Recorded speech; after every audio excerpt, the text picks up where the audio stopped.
Good morning, and I'm sorry for the technical difficulties we had last week. Hopefully those are all resolved. If you are still having issues, let me know. I'm going to post a message about that as well, but I hope we've resolved all of those. I've reached out to your schools about the YouTube access because that's how all my lectures are posted. So let me know if you're still having problems. The quiz is still available. I think most of you have taken it, but if you have not, I left it open a little bit longer because of the technical difficulties that we were dealing with last week. Stay tuned to the end of this lecture, and I have a little something else to share with you at the very end of the lecture. Betsy is over there, and so hopefully she will be quiet for us today. Anyway, all right, so today we're talking about the bureaucracy. The book starts out talking about what's at stake in regulating the internet. The internet used to be this frontier of information technology where people freely communicated, people wrote their own rules, the freewheeling entrepreneurs created empires, Jeff Bezos, Mark Zuckerberg, and now we have to pay to access some news sites.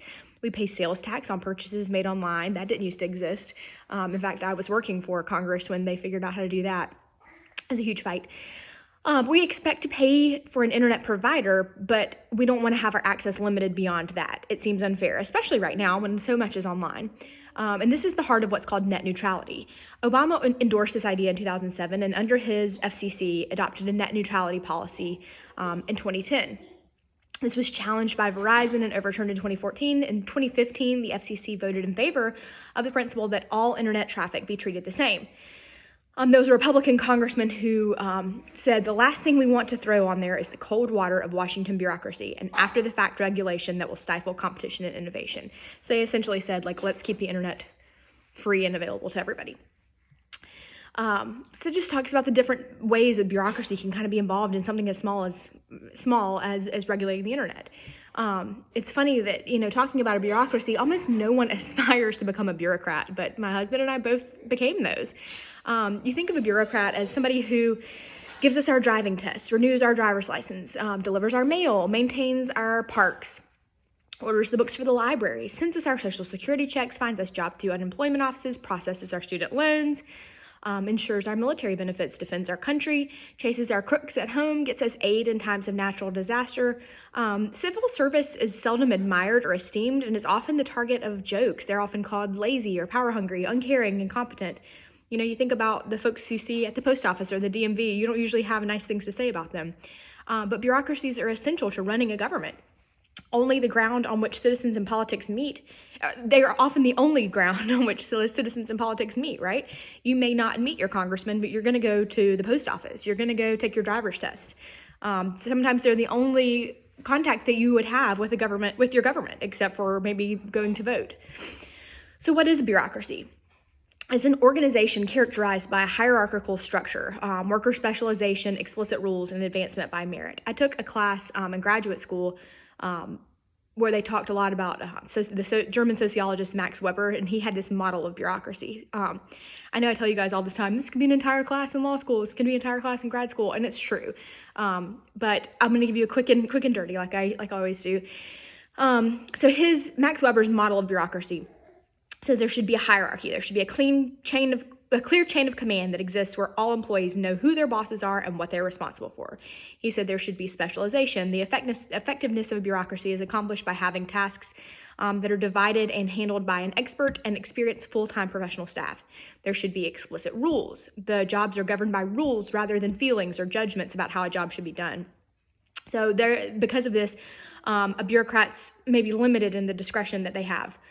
One person is given a job that is expected to make pretty much the same decision as anybody else who would be given that job. This is leading to standardization and predictability. Merit.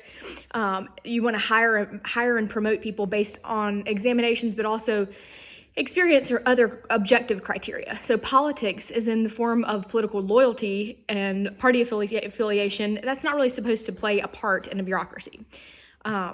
He wants it to be very straightforward, right? That's how Max Weber's bureaucracy looks. Herbert Kaufman says the closer that governments come to making their bureaucracies look like that, the closer they are to achieving what's called neutral competence, which is the principle that bureaucracy should be depoliticized, making it more professional. Having politics out of the administration, having work done expertly rather than personal preferences or by party loyalty, not by a political arm of the president or Congress, but rather in a neutral, administrating the laws of the land, fair, even-handed way. So why is a bureaucracy necessary? Large tasks require organization and specialization. We can't put a man on the moon by ourselves, right? You have to have a support staff. A lot of bureaucracies are public, like part of our government, but the private sector has the same demand, like corporations and businesses, hospitals, universities. There's a need for structure of hierarchical expert decision-making. If we value democracy and the corresponding idea that public officials should be accountable and responsible to the people, how can we also value bureaucracy where decisions are often made behind closed doors by unelected experts who, because of civil service protections, are often difficult to hold accountable? We must consider that democracy isn't always the best way to make every kind of decision. Decisions would be made slowly through, we talked about if you had to go vote every single time somebody wanted to change the name of a post office, like decisions would be made too slowly. And decisions would be popular, but they wouldn't be necessarily made by people who knew what they were doing. If you, for example, need heart surgery, you're not going to just poll the American people or even the hospital employees. You want an expert to make the right decision, not the popular decision, and make it quickly. You are looking to experts at something like this. Democracy couldn't have designed the rocket ships that formed our space program or decided what temperature beef should safely be cooked at in a restaurant to prevent food poisoning. So you have accountability. This is the principle that bureaucratic employees should be answerable for their performance to supervisors all the way up the chain of command. So who's responsible for seeing that things get done, and to whom does that person answer? The lines of accountability are less clear in public bureaucracies. The Constitution doesn't provide for specific rules for the operation of a bureaucracy, so Congress has had to kind of fill in a piecemeal framework, which usually ends up promoting the goals of members of Congress. So to solve the problem of accountability within a bureaucracy and to prevent the abuse of public power at all levels, we must resort to rules. If the rules are clearly organized and well publicized, it's easy to tell if a job is being done, and if it's being done fairly. Fairness means you shouldn't play favorites. There should be no special favors, no preferential treatment. Don't run an organization at the expense of the public good. Don't take advantage of power. These seem obvious, right? So what are some consequences of a rules-based system like Weber suggested? If everyone follows his job description, then the supervisor, the boss, the policymaker can know what, within some limits, is going to happen. If an important task is left undone, it's possible to know who didn't do their job. But bureaucratic jobs can become rule-bound. Deviations from the rules can become unacceptable, and individuality and creativity are sometimes stifled. Workers are rewarded for following the rules and not for fulfilling the goals of the organization, which is not necessarily what you want. Like, you need somebody to be creative and think of a way to get us to the moon, not just filing your paperwork because that's your job. Compliance with the rules has to be monitored, and the best way that we have developed to guarantee compliance is to generate these paper and electronic records of what has been done. It has to be standardized, and so these are the endless forms for which bureaucracies are so famous for, called red tape. These are bureaucratic hurdles. Red tape is the complex procedures and regulations surrounding bureaucratic activity. It was named for the 17th century English officials the binding that they used to bind legal documents in the 17th century in England. So the great trade-off of bureaucratic life, if we want strict fairness and accountability, we must tie the bureaucrat to a tight set of rules. If we allow discretion to reach goals, we must gain efficiency, but we lose accountability. There are a vast number of people who work for the federal government, so we opt for accountability. But we're always upset at the inconvenience of the rules. When do you think bureaucratic decision-making becomes a threat to our democracy? At what point do we need to have more democracy and less bureaucracy? So the American federal bureaucracy, in 2014, more than 4 million people worked for the federal government, including like the Postal Service, the military, but only about 63,000 of them work in the legislative branch or the judiciary. The rest are in the executive branch, which is the home of the federal bureaucracy. Okay, a little background here. The spoils system. What are you doing? The spoil system is the 19th century practice of firing government workers of a defeated party and replacing them with loyalists of a victorious party. So this was often said to began with Andrew Jackson. To the victor belong the spoils of the enemy, right? Andrew Jackson came in and just cleaned the slate of the people who were working in the government before he was elected and brought in all people who were loyal to him. Patronage is a system where a successful candidate rewards friends and contributors, party loyalists, for their support with jobs and contracts and favors. This allowed an elected official to use their jobs to kind of pay off political debts, right? Like, give me a lot of money and I'm going to give you a big fancy job. This gains cooperation from officials who are hired this way and sometimes strengthens their base of power. You good in here, sister? Okay. You're good. Sorry. So when you fill a bureaucracy with political appointees, this almost guarantees incompetence because these are people who are in these jobs for political reasons, and they're more likely to be politically motivated than genuinely skilled in a political area. Things become motivated by political favoritism at that point rather than how well the job is being done. So civil service is non-military employees of the government who are appointed through the merit system. In the 1883, the Pendleton Act was the civil service reform that required the hiring and promoting of civil service servants to be based on merit, not on patronage, like we talked about earlier, fulfilling a political debt by giving somebody a job. In 1939, the Hatch Act was formed that limited the political involvement of civil servants to try to protect them from political pressure and to keep politics out of bureaucracy. So a lot of people who work for the federal government as a bureaucrat can't run for political office. They can't head up an election campaign or make public speeches on behalf of candidates. They're trying to keep the politics out of their jobs. But they can make contributions and attend rallies, work on getting out the vote, but not one particular candidate. This is trying to neutralize the political effects of a bureaucracy. But in doing so, it kind of denies federal employees a number of activities that are open to other citizens, right? So the evolution of the federal bureaucracy, most of the parts of the federal bureaucracy developed independently of others. They fall into three categories: those designed to serve an essential government purpose, those crafted to meet the challenging needs of a problem of a country, and those intended to serve a particular clientele group. There are, different government functions that are essential that have to be fulfilled. The Department of State, the Department of Treasury, the Department of War. These were the first cabinet offices because they are fundamental to the smooth functioning of the government. The Department of Treasury. Imagine the effort to manage a debt that increases by $2.4 billion a day, probably more now in the pandemic that we're living through. So you require people who are experts at this. You have to respond to changing national needs. So, for example, with westward expansion of our country, the growth of manufacturing, the increased commerce there are these demands for new roles of the government. In 1848, the Department of Interior was founded. It's a little trivia fact. I used to work for the Department of Interior, and their address is 1848, I think 18th. Is it 1848 18th Street? Whatever street it is, but it's 1848 is their address because they wanted to have that as their address because that's the year they were founded. Anyway, if you ever need to know where the Department of Interior is. They were founded in 1848 to deal with the effects of moving westward, including displacing Native Americans. And so things like child labor, dangerous work conditions, they led for a government to be involved in situations like that. Hey, Bets, you want to join us?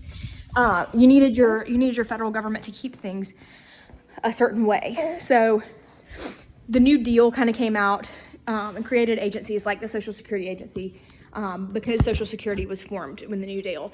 So they had to create new government agencies to have the government manage some of these new things that have been established. So like after 9/11, the Department of Homeland Security was developed to coordinate efforts to protect the country. This is more bureaucracy that's being added. So you're responding to the demands of clientele groups. Clientele groups are groups of citizens whose interests are affected by an agency or a department and who work to influence its policies. There are 4 types of organizations in the federal bureaucracy: cabinet level departments, independent agencies, regulatory boards and commissions, and government corporations. Some fit in more than one category. So one of the major subdivisions of the federal government are the departments. They're represented by the president's cabinet. These are like the Department of Interior. The heads of all of these departments are called like the secretaries. The Secretary of State, the Secretary of Defense, except, little trivia fact here, the Department of Justice is not headed up by a secretary. It is headed up by the Attorney General. They make up the president's cabinet. They're appointed by the president with advice and consent of the Senate, and they are not fixed, and the president can propose different cabinet areas. They are different political appointees, and they change when the administration changes. They sit at the head of a large, more or less permanent bureaucracy called a department. They don't carry any more power than other agency heads, but they do. Their posts carry more status and prestige. Independent agencies. These are government organizations that are independent of the department, but with a stricter, more narrow policy focus. They're structured like a cabinet department with a single head that is appointed by the president, but it's not called a secretary usually. These are different. This is like, maybe the person over the Federal Election Commission, the person over the Social Security Administration. There's not really a blueprint for how to make an independent agency or department, but they just kind of fit the case at hand. They can vary in size. They're called independent because they're independent from their cabinet departments, but they vary in independence from the president. Some are serve fixed terms. Some are just there at the presidential discretion. Independent regulatory boards and commissions. These are government organizations that regulate various businesses, industries, or economic sectors. Regulations or limitations or restrictions on some of the activities of a business or individual. They usually seek to protect the public from industrial or economic danger. This is like the SEC, the Security and Exchange Commission, the FDA, the Food and Drug Administration. The regulation usually pits an individual's freedom to do what he or she wants or a business's drive to make a profit against some vision of what is good for the public. Trade-off like this always exist for the purpose of managing citizens' collective lives. How each trade-off is made is between individual freedom and public safety is a question of public policy. If an agency exists to regulate, it probably will. Regulatory agencies are pretty independent of political influence, but some are within cabinet departments, like the FDA is within HHS, Health and Human Services. Most are run by a commission of 3 or more people who have overlapping terms, usually between 3 to 14 years. They don't coincide with presidential terms. They're usually nominated by the president and confirmed by Congress, usually with a bipartisan vote, but they can't be fired by the president like cabinet members and agency heads. They want to be insulated from political pressure. Congress wants to limit the presidential influence of regulatory agencies, but not all presidential administrations view regulation the same way, and this can impact how they appoint individuals to these different heads of offices. Like, for example, conservatives tend to appoint business people and others sensitive to the industries that are being regulated. Liberals tend to believe that the regulation by impartial experts can smooth out many of the externalities of an unregulated market. And then government corporations. The Postal Service is one of the larger businesses in the nation in terms of sales and personnel. Amtrak is government owned. It's set up to be largely independent of both congressional and presidential influence. But if like a postage rate rises, then presidents and members of Congress face heat. Government corporations are companies created by Congress to provide the public a good or service that a private enterprise cannot or will not profitably provide. So, for example, the FDIC, the Federal Deposit Insurance Corporation, after the Great Depression, folks were really reluctant to put their money in banks. But a government guarantee through the FDIC of the safety of savings gave and continues to give citizens much more confidence than if the insurance was provided by like a private company, which could itself go broke.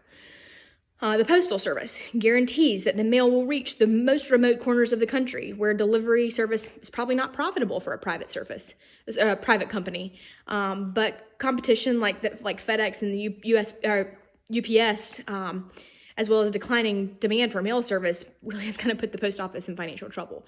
But it's going to be more difficult for FedEx and UPS to profitably serve like a remote corner in Alaska. So it's important that the government still has some guarantee that you can get mail out there. Do you think there are some essential services that are now provided by the federal bureaucracy that are maybe better left to the private sector? Should we leave mail and trains, things like that, like Amtrak and the USPS? Should we leave them as a federal government or a federal bureaucracy, or you think we should privatize them? I think there are kind of pros and cons to both. Certainly private business has its own challenges, and there are certain guarantees that the government can provide, but also, there are a lot of dangers in having the federal government involved in things like that.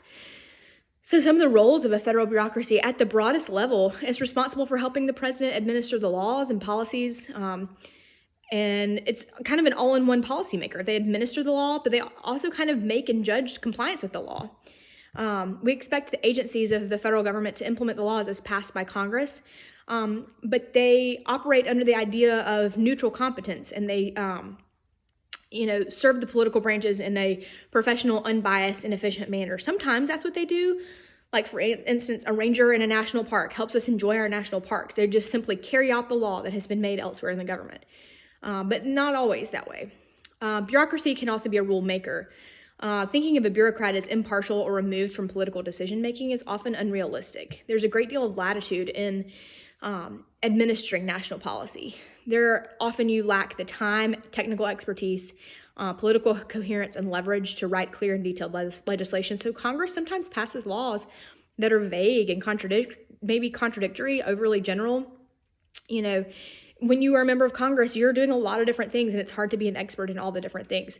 So in order to administer these laws, the bureaucracy has to kind of fill in the gaps. They are the experts on the field. The bureaucratic discretion is the bureaucrats' use of their own judgment in interpreting and carrying out laws of Congress. So, for example, Congress doesn't say how many park rangers should be assigned to Yosemite versus Yellowstone. The Park Service has to interpret the broad intent of the law and make decisions on this and other specifics. The appropriate bureaucracy needs to fill in the details. The Federal Register is a publication that contains all federal regulations and notifications of regulatory agency hearings. Before a new regulation becomes law, it has to be published here, and it affects a lot of folks in D.C. Bureaucracy as judge, interpreting the law in specific cases for potential violations and deciding an appropriate penalty. This is what courts do, but a great deal of adjudication in America is carried out by the bureaucracy. So, for example, regulatory agencies not only make a lot of the rules that govern the conduct of businesses, but they're also responsible for seeing that individuals, more often businesses, comply with the regulations. So tax courts under the IRS handle violations of the tax codes. These are usually less formal than the real courts, but they do have formal proceedings and they have the full force of law. So who are the federal bureaucrats? About 47% is female. 47% of the actual workforce in the United States is female, but only about 43% of the civil service is female. About 12% of the workforce in America is African American, but about 18% of the civil service is African American. Not all positions are equal. Policy making is done at the highest levels, and the upper grades are staffed predominantly by well-educated white males. Politicians and bureaucrats alike are very wary of the effects of politics on decision making. Can fairness and efficiency be achieved if only the struggle of competing interests be set aside through an emphasis on strict rules and hierarchical organization? No, it can't be. Politics is always within us as a human activity. So politics within bureaucracies is a subset of politics generally. Bureaucratic culture, these are the accepted values and procedures of an organization. Any job, when you start, you probably don't know the accepted standards of behavior. You have to kind of figure out who has the power, what your role is, which rules can be bent, which rules have to be followed strictly, and what the goals of the enterprise were. You understand the accepted power narrative of your workplace, and you come to share some of the values of your colleagues, at least within your respect to your work. And this adds up to be the culture of the workplace. There are 4 elements of bureaucratic culture that define what's at stake within a bureaucracy. And what bureaucrats need to do to ensure that they are winners and not losers in a bureaucratic world. The first is policy commitment. The second is adoption of bureaucratic behavior. The third is specialization and expertise. And the fourth is identification with and protection of the agency. Good bureaucrats develop a policy commitment to the policy issues their agency is tasked with. So, for example, USDA, the Department of Agriculture. Their employees will come to eventually believe that agricultural issues are among the most important issues facing our country, even if they never thought about them before they had that job. Not only because their jobs depend on it, but because everyone else around them seems to believe that as well. Adoption of bureaucratic behavior. Bureaucraties, this is the often unintelligible language used by bureaucrats to avoid controversy and lend weight to their words, sometimes can be amusing to the outside world. The use of acronyms and other linguistic shortcuts can make their communication more efficient and for those in the know, but sometimes seems like an effort to avoid responsibility or make the author seem more authoritative by using longer words than are necessary.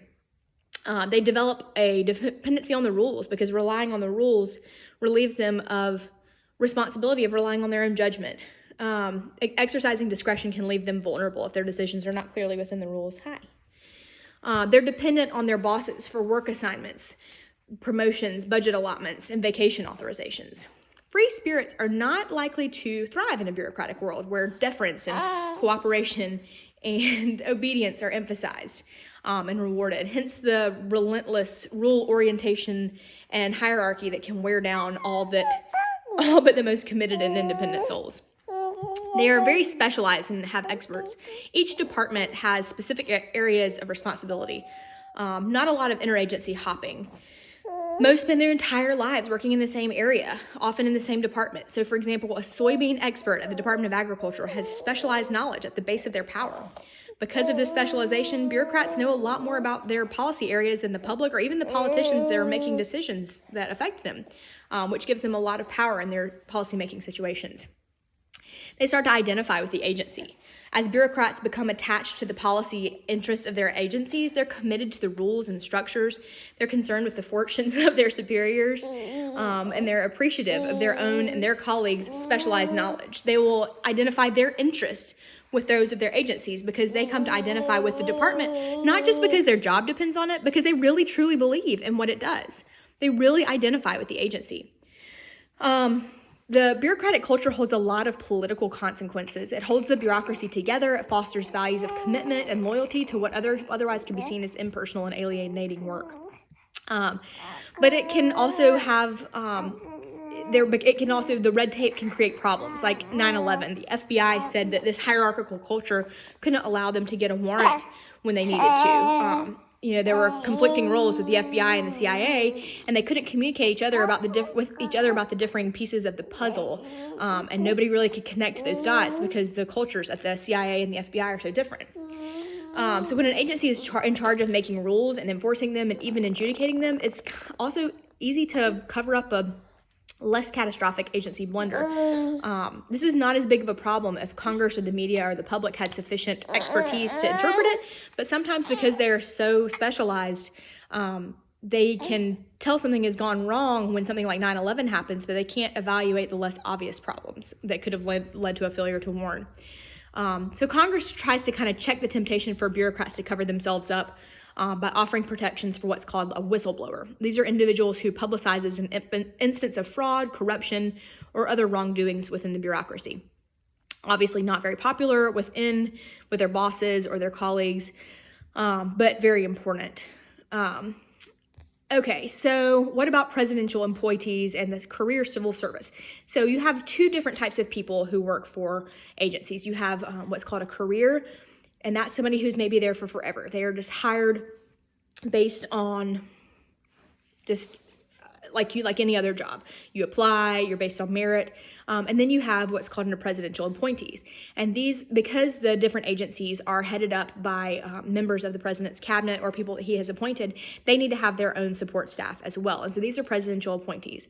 And that is what my husband did. About 3,500 are appointed by the president or his immediate subordinates. So the presidential appointments are sometimes considered birds of passage by the career service because they come and go quickly. They're usually quite experienced in the agency's policy area, but they have their own career or the president's agenda as their primary objective rather than the mission of the agency. Career employees are usually more committed to their agency. They are usually, they're the soybean expert who's been there for forever and bless you, maybe doesn't even care about politics. Whereas the people who come in under the cabinet member care more about the political decisions that are being made. So the president comes to put his own people in the higher ranks of agencies that don't agree with their policy preferences. Political appointees have shorter time frames. They're usually just there for the length of a presidential during the presidential time in office. A career employee averages about 17 years. They expect to remain. Politicals have the advantage of having a higher position of authority, but careers have time on their side, so they kind of stall things they don't like. Let's talk a little bit about the power struggles between a political appointee and a career bureaucrat. Is this the best way to approach bureaucracy? What if you had somebody like Andrew Jackson come in and just completely decimate the entire bureaucracy and bring in all of his own people? You lose some. You obviously lose that institutional knowledge, but you have somebody who's there just to make decisions based on what you want as a president. Obviously, you need decision makers, and these decision makers are usually your political people. If you don't have this political leadership, you don't have this conduit to elected leadership.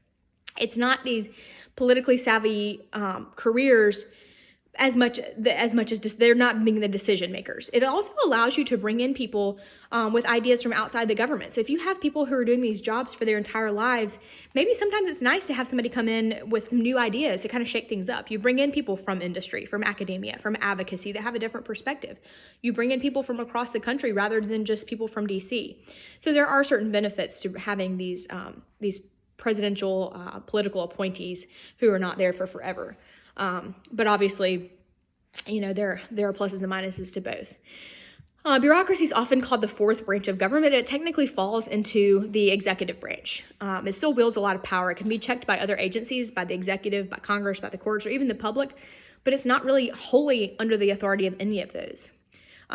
Agencies are committed to their own policy areas, but they're all competing for a limited amount of federal resources.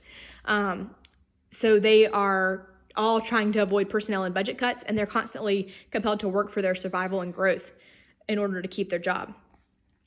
They try to build groups of supporters. Members of Congress are sensitive to voters' wishes, obviously.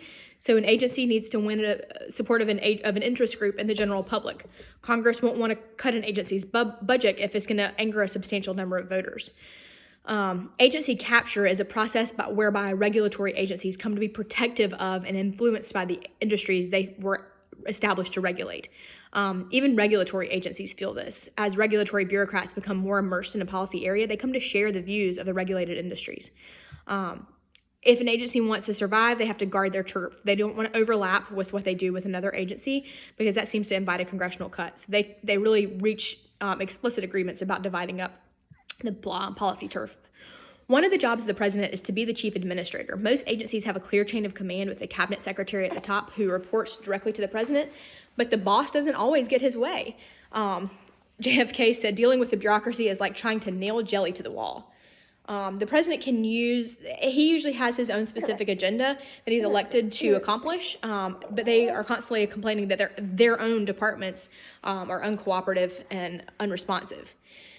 But the president appoints the head of the agencies, undersecretaries, and those who are responsible for running the agencies. This power is significant, but it's often watered down by the political realities of the appointment-making and policy-making process. The appointees have to be approved by the Senate, which starts at the very beginning of an administration. He's looking for support of his overall program and doesn't want to make choices that are too controversial. So they typically play it safe and nominate individuals with the extensive experience in policy areas they will oversee.